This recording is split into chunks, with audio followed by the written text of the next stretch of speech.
me, how did you get involved with youth tennis? I got involved with the USTA Put your mic up.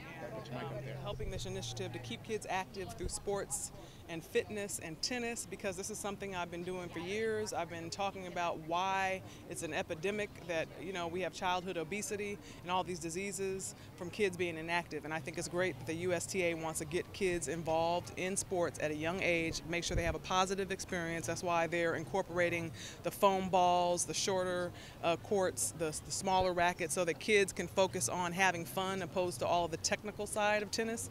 And for Childhood Obesity Awareness Month, they're doing events all over the country, and people can go to youthtennis.com, find out more information, get involved as a family. And in what way are boxing and tennis similar disciplines? Boxing and tennis are similar in the footwork. It's a one-on-one sport. You've got to be very competitive. You've got to train hard. And once you get to the top, you have to stay at the top, and that takes a lot of work. Layla, if you had the opportunity to train any tennis players to be boxers, who would you pick and why? If I had to train a tennis player to be a boxer, I would pick Serena Williams, because she's got the eye of the tiger. No, I'm joking. Because she's tall, she's strong, and she's got good footwork, and I could really turn that into a powerhouse. In boxing, yes. And what type of tennis player would you be if you were on the court competing on the ash today during the U.S. Open? If I was a tennis player, what kind of tennis player would I be? A champion, undefeated, of course. No, I'm just playing. I don't know if I'd be undefeated, because it's kind of hard to do with tennis, but I would definitely be one that they would train their hardest for if they had to face. And you have a book coming out soon and a CBS project. Would you like to talk about that? I am a part of CBS's new all-women sports show that's going to be premiering on September 30th. And I'm excited, obviously, and honored to be amongst a group of such accomplished women in sports. And I'm also working on a wellness, cooking, health book just to inspire people to be the best they can be. So, is your father a tennis fan, and did you guys grow up watching tennis together at any point? I'm going to let somebody else answer some question now. Hold on one second.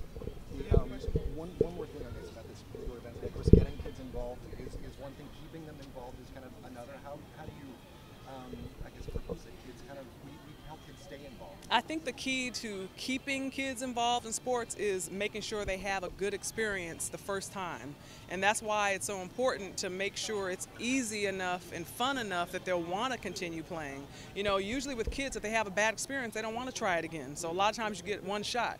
So I think it's great that the USTA has these foam balls, the shorter rackets, a smaller court, so the kids can focus on just having fun. Tennis is about hitting the ball. If you're not hitting the ball, you feel like you're not playing, you might want to give up. Maybe that's why I did. So I think, like I said, getting them involved at a young age, it's going to do the rest of the work for you, but you have to introduce them to it. And it's up to us as parents to guide our kids in the right direction. You talked about parents, you talked about kids being very techy these days. Do you have any advice for parents who want to have their kids put their iPad down and go out and play sports? Because maybe that's what they want to do these days. It's a constant issue for parents now, even adults. I mean, you go to coffee shops, no one's talking anymore. Everyone's looking down at their phone everywhere you go, and everything's about social media and checking your email and checking your calls and all that. We kind of get addicted to it. So of course, kids are they model after us. They do what we do. So the first thing we have to do is, as adults, we have to stop being so attached. Then as adults, we have to start living healthier lifestyles, and we have to say, hey kids, let's go outside, and you just have to make them put it down. A lot of times parents speak as if they have no control, but who are the parents? And that's, I think, a part of the problem with our society now, is like, well, they want to do this, they want to do that. It's like, no, you're the parent and you set the parameters and the guidelines, but you have to be willing to do it yourself as well and set a good example.